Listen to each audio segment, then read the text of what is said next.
आइए जानते हैं देश के हर जिला हर क्षेत्र की फटाफट बड़ी खबरों को केवल 5 मिनट में। लेकिन उससे पहले आप ये वीडियो कहां से देख रहे हैं हमें कमेंट में जरूर बताएं और चैनल को सब्सक्राइब जरूर कर दें। स्कूल में 24 अक्टूबर से 6 नवंबर तक होंगी अर्धवार्षिक परीक्षाएं, शेड्यूल जारी। हरियाणा बोर्ड से जुड़े सरकारी व गैर सरकारी स्कूलों में चौथी से 12वीं कक्षा तक 24 अक्टूबर से 6 नवंबर तक अर्धवार्षिक परीक्षाएं होंगी और नवंबर के दूसरे सप्ताह में परिणाम आ सकते हैं। हरियाणा के सरकारी स्कूलों में अब पढ़ाई का माहौल परीक्षा रंग में रंगने जा रहा है। शिक्षा विभाग की ओर से जारी शेड्यूल के अनुसार अर्धवार्षिक परीक्षाएं 24 अक्टूबर से शुरू होंगी। इसको लेकर विभाग ने पूरी तैयारी कर ली है।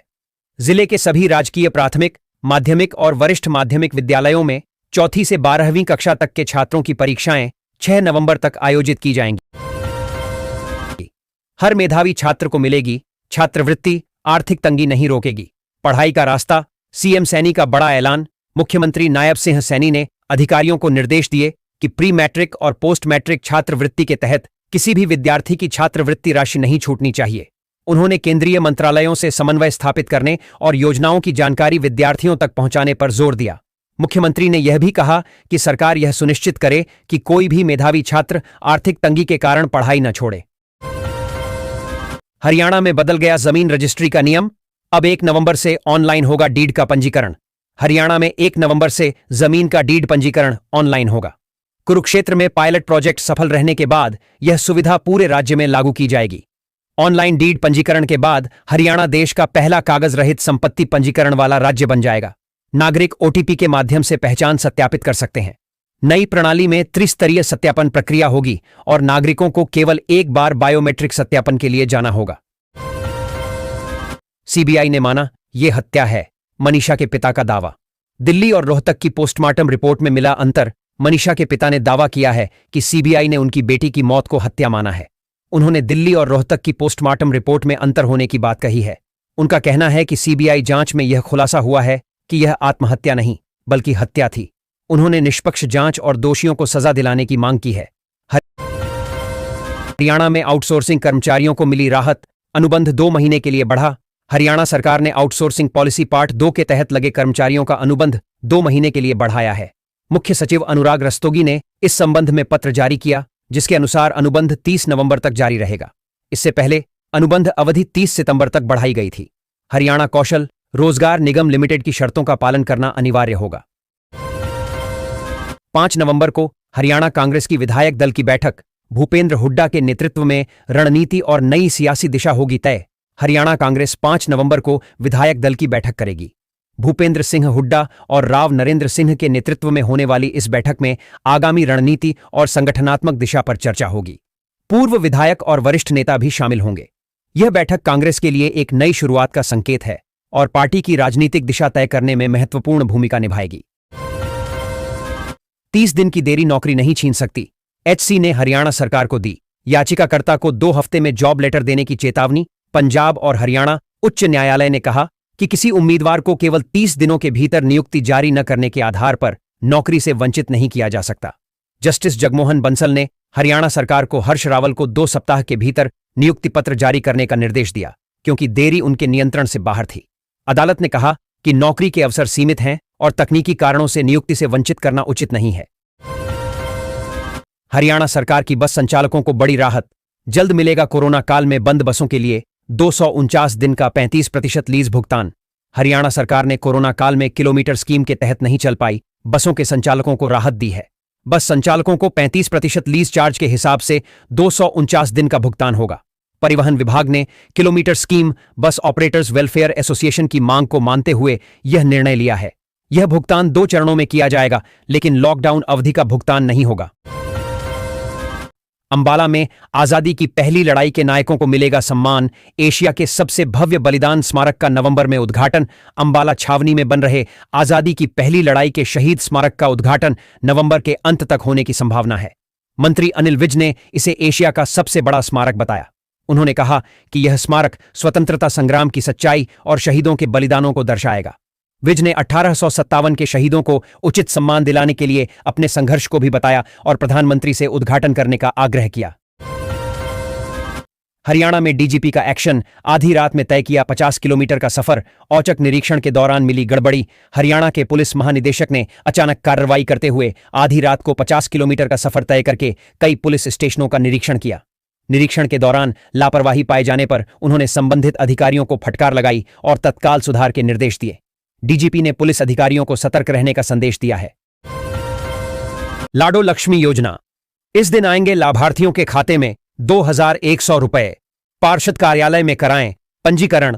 पूर्व मंत्री मूलचंद शर्मा ने दीनदयाल लाडो लक्ष्मी योजना के तहत पात्र लाभार्थियों से पार्षदों के कार्यालयों में पंजीकरण कराने का आग्रह किया है। पंजीकरण शिविर लगाए जा रहे हैं, जिसके बाद हरियाणा दिवस पर मुख्यमंत्री नायब सिंह सैनी लाभार्थियों के खाते में 2100 रुपए जमा कराएंगे। महिलाएं निगम कार्यालय में भी पंजीकरण करा सकती हैं।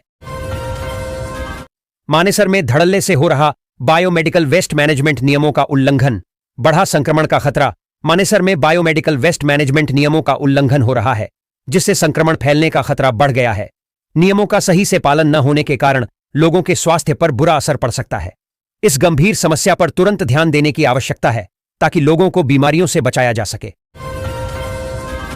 लग्जरी टाउनशिप के बीच टूटी सड़कें, गुरुग्राम का डीएलएफ अंडरपास दे रहा हादसों को न्योता। गुरुग्राम के डीएलएफ इलाके में लग्जरी टाउनशिप के बीच बना अंडरपास जर्जर हालत में है, जिससे दुर्घटनाओं का खतरा बढ़ गया है। सड़क में बड़े बड़े गड्ढे हो गए हैं, जिससे वाहन चालकों को परेशानी हो रही है। स्थानीय लोगों ने प्रशासन से इसकी मरम्मत कराने की मांग की है, लेकिन अभी तक कोई कार्रवाई नहीं हुई है। पराली जलाने पर हरियाणा में सख्ती, 2 किसानों पर मुकदमा दर्ज। हरियाणा में बुधवार को पराली जलाने के 3 नए मामले दर्ज किए गए हैं। पलवल जिले में 2 किसानों के खिलाफ मामला दर्ज किया गया है। सरकार प्रदूषण नियंत्रण के लिए पराली जलाने की घटनाओं को रोकने के लिए लगातार प्रयास कर रही है और किसानों को जागरूक कर रही है। त्योहारी सीजन में 78% जहरीली हुई हरियाणा की हवा। रेड जोन में पहुंचे 9 जिले। भिवानी में 10 गुना पॉल्यूशन। हरियाणा में त्योहारों से पहले प्रदूषण खतरनाक स्तर पर पहुंच गया है। केंद्रीय प्रदूषण नियंत्रण बोर्ड के अनुसार राज्य के 9 जिले रेड जोन में हैं। पराली जलाने के मामले कम होने के बावजूद प्रदूषण में वृद्धि हुई है। भिवानी में प्रदूषण 10 गुना तक बढ़ गया है। जींद, बहादुरगढ़ जैसे जिलों में कुछ सुधार हुआ है, लेकिन स्थिति अभी भी चिंताजनक है। प्रदूषण नियंत्रण के लिए ग्रेप के तीसरे चरण की पाबंदियां लागू हो सकती हैं। 2 नवंबर को फरीदाबाद में होगा जेजेपी का युवा योद्धा सम्मेलन। हरियाणा में जननायक जनता पार्टी जेजेपी फरीदाबाद में 2 नवंबर को युवा योद्धा सम्मेलन का आयोजन करेगी। इस सम्मेलन का उद्देश्य जेजेपी के युवा कार्यकर्ताओं को एकजुट करना और पार्टी की नीतियों को युवाओं तक पहुंचाना है।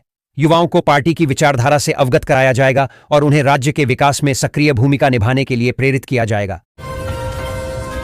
वैज्ञानिकों ने विकसित की सॉइल हेल्थ प्लस जैव उत्पाद श्रृंखला, प्रतिकूल परिस्थितियों में भी फसलों को देगा सहारा।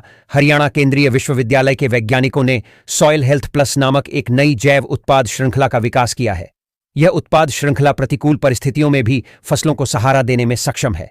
यह किसानों को उपज बढ़ाने और मिट्टी की उर्वरता में सुधार करने में मदद करेगी, साथ ही टिकाऊ कृषि को भी बढ़ावा देगी। एम्बुलेंस में ले जा रहे थे गोवंश, पुलिस पहुंची तो भाग निकले गौ तस्कर। पलवल में गौ तस्करों ने एम्बुलेंस का इस्तेमाल कर गोवंश को ले जाने की कोशिश की। पुलिस के पहुंचने पर तस्कर मौके से फरार हो गए। पुलिस ने मामला दर्ज कर जांच शुरू कर दी है। गौ तस्करी के इस नए तरीके से पुलिस भी हैरान है और आरोपियों की तलाश जारी है। पलवल में पराली जलाने पर कृषि विभाग की सख्ती, किसानों पर मुकदमा दर्ज कर 10,000 का जुर्माना लगाया। पलवल में कृषि विभाग ने पराली जलाने वाले किसानों पर सख्ती दिखाई है। विभाग ने किसानों के खिलाफ मुकदमा दर्ज कर 10,000 रुपए का जुर्माना लगाया है। कृषि विभाग ने पराली जलाने से पर्यावरण को होने वाले नुकसान के बारे में भी बताया और किसानों को चेतावनी दी है। हरियाणा में लाडो लक्ष्मी योजना से 2,100 रुपए मासिक उपहार। सोनीपत की 44,533 महिलाओं को मिलेगा धन। हरियाणा सरकार की लाडो लक्ष्मी योजना के तहत सोनीपत की 44,533 महिलाओं को हर महीने 2,100 रुपए मिलेंगे। यह योजना महिलाओं को आर्थिक रूप से सशक्त बनाने और उनके जीवन स्तर को सुधारने के लिए शुरू की गई है। सरकार महिलाओं के कल्याण के लिए प्रतिबद्ध है और यह योजना उसी दिशा में एक महत्वपूर्ण कदम है। सोनीपत के पिपली में पूर्व सरपंच के प्लॉट में चली गोलियां, हमले में 3 घायल। सोनीपत के पिपली गांव में पूर्व सरपंच के प्लॉट पर हमला हुआ, जिसमें गोलियां चलने से 3 लोग घायल हो गए। घायलों को अस्पताल में भर्ती कराया गया है और पुलिस मामले की जांच कर रही है। हमले का कारण अभी तक पता नहीं चल पाया है। पुलिस हमलावरों की तलाश में जुटी है। सिरसा में कपास खरीद के लिए सीसीआई ने शुरू की स्लॉट बुकिंग, किसानों को भनक तक नहीं। भारतीय कपास निगम सीसीआई ने सिरसा में कपास खरीद के लिए स्लॉट बुकिंग शुरू कर दी है, लेकिन किसानों को इसकी जानकारी नहीं है। इस वजह से किसानों में भ्रम और निराशा का माहौल है। किसान खरीद प्रक्रिया को लेकर चिंतित हैं क्योंकि उन्हें स्लॉट बुकिंग की जानकारी नहीं है। हरियाणा में छठ पर्व पर पूजा के लिए यमुना में छोड़ा जा रहा पानी, नहरों का पानी किया बंद। हरियाणा सरकार ने छठ पर्व पर यमुना नदी में पूजा करने वाले श्रद्धालुओं की सुविधा के लिए नहरों से पानी की आपूर्ति रोक दी है। इससे यमुना में पानी की मात्रा बढ़ जाएगी, जिससे श्रद्धालु आसानी से पूजा कर सकेंगे। सरकार का यह प्रयास छठ पर्व को शांति और श्रद्धा के साथ मनाने में मदद करेगा। हरियाणा में कांग्रेस विधायक दल की बैठक जल्द। नायब सरकार को घेरने के लिए भूपेंद्र हुड्डा और राव नरेंद्र बनाएंगे रणनीति। हरियाणा कांग्रेस 5 नवंबर को विधायक दल की बैठक करेगी। भूपेंद्र सिंह हुड्डा के विधायक दल के नेता और राव नरेंद्र सिंह के प्रदेशाध्यक्ष बनने के बाद यह पहली बड़ी बैठक है। इसमें पार्टी की आगामी रणनीति, संगठनात्मक दिशा, चुनावी तैयारी और सुधारों पर चर्चा होगी। बैठक में पूर्व विधायक, वरिष्ठ नेता और कांग्रेसी पदाधिकारी भी शामिल होंगे। यह बैठक कांग्रेस के लिए एक नई शुरुआत का संकेत है। पंचकूला के कालका में हाईवे पर पेट्रोल पंप के पास चलती कार बनी आग का गोला। चालक ने लगाए ब्रेक, तुरंत कूदे सवार और बच गई जान। कालका में हाईवे पर एक पेट्रोल पंप के नजदीक चलती कार में अचानक आग लग गई। चालक की सतर्कता से बड़ा हादसा टल गया। आग लगने के बाद ड्राइवर ने तुरंत गाड़ी रोकी और सभी सवार जल्दी से बाहर निकल गए, जिससे उनकी जान बच गई। पुलिस आग लगने के कारणों की जांच कर रही है। हरियाणा में HPSC ने बदला परीक्षा पाठ्यक्रम। महिलाओं के लिए खुला पोषण विशेषज्ञ का सुनहरा अवसर। हरियाणा लोक सेवा आयोग ने महिला एवं बाल विकास विभाग में पोषण विशेषज्ञ के पद हेतु परीक्षा पाठ्यक्रम में बदलाव किया है। अब परीक्षा 5 विषयों पर होगी। आंगनबाड़ियों में पोषण विशेषज्ञ बच्चों और महिलाओं के लिए आहार तय करेंगे, जिससे पोषण स्तर में सुधार होगा। स्थानीय खाद्य पदार्थों के उपयोग पर जोर दिया जाएगा। यह पद केवल महिलाओं के लिए आरक्षित है, जिसके लिए MSc गृह विज्ञान योग्यता है। भैया दूज पर भिवानी की बेटियों का दिखा अनोखा अंदाज। पेड़ पौधों को बांधा रक्षा सूत्र, दिया पर्यावरण बचाने का संदेश। भाई बहन के प्रेम और स्नेह का प्रतीक भैया दूज का पर्व पूरे देश में हर्षोल्लास के साथ मनाया गया। इसी कड़ी में भिवानी की बेटियों ने इसे एक अनोखे और प्रेरणादायी अंदाज में मनाया। दरअसल राष्ट्रपति अवॉर्डी अशोक भारद्वाज की बेटियां आरोही और नव्या ने इस बार भैया दूज को पर्यावरण संरक्षण के रूप में मनाया। पानीपत डिपो से भाई दूज पर चलाईं 134 बसें। बस स्टैंड पर यात्रियों की भीड़। दिल्ली और यूपी के रूट रहे फुल। पानीपत में स्थित सिवा बस स्टैंड पर भाई दूज पर घर जाने के लिए यात्रियों की काफी संख्या में भीड़ रही। बस स्टैंड पर यात्री बस आने का इंतजार कर रहे थे। जैसे ही कोई बस आती तो सीट के लिए धक्का मुक्की कर बस में घुसने के यात्री दौड़ रहे थे। भाई दूज पर आज बहनें न करें ये गलतियां, नहीं तो बढ़ जाएंगी परेशानियां। भाई दूज सिर्फ एक त्योहार नहीं, बल्कि बहन और भाई के स्नेह, आशीर्वाद और सुरक्षा का दिन माना जाता है। इस दिन की पूजा में छोटी सी गलती भी शुभता को प्रभावित कर सकती है। इसलिए जरूरी है कि इस दिन कुछ गलतियां करने से बचें, ताकि यमदेवता और देवी यमुना का आशीर्वाद बना रहे। भाई दूज पर्व को लेकर बाजार गुलजार। 5 करोड़ के कारोबार की आस। कार्तिक मास की द्वितीय तिथि को मनाया जाने वाला भाई दूज पर्व वीरवार को मनाया जाएगा। बुधवार को शहर के तमाम बाजारों में सजावट रही और ग्राहकों ने जमकर खरीदारी की। कारोबारियों की माने तो भाई दूज पर्व को लेकर सोनू चांदी के आभूषणों से लेकर गोला, मिठाई, ड्राई फ्रूट्स, कपड़े व तमाम घरेलू सामान के रूप में खरीदारी हुई है।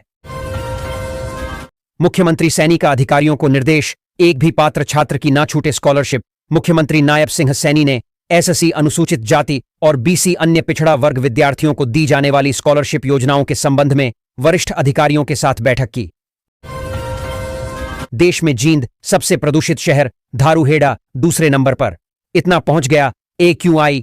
दिवाली पर पटाखों के कारण हरियाणा की हवा देश में सबसे खराब हो गई है। जींद और धारूहेड़ा में AQI 400 के पार चला गया है, जो गंभीर श्रेणी में आता है। बहादुरगढ़, गुरुग्राम समेत कई शहरों में हवा की गुणवत्ता बहुत खराब है। दिल्ली और गाजियाबाद से भी ज्यादा प्रदूषण हरियाणा के शहरों में दर्ज किया गया है। सिरसा में छठ पूजा की धूम। श्रद्धालुओं ने नहर की सफाई कर की तैयारी। सिरसा में छठ पूजा की तैयारियां जोरों पर हैं। जय मां सरस्वती सेवा समिति ने हिसार रोड स्थित दिल्ली पुल नहर पर सफाई अभियान चलाया। अशोक कुमार सैनी ने बताया कि 25 अक्टूबर को नहाए खाए से पर्व शुरू होगा।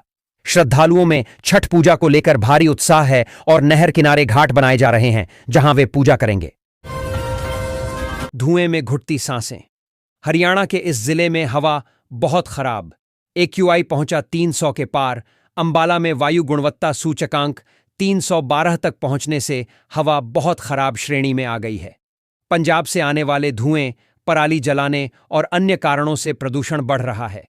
इस स्तर पर सांस लेना मुश्किल है, खासकर बच्चों और बुजुर्गों के लिए। डॉक्टरों ने लोगों को घर के अंदर रहने और सावधानी बरतने की सलाह दी है।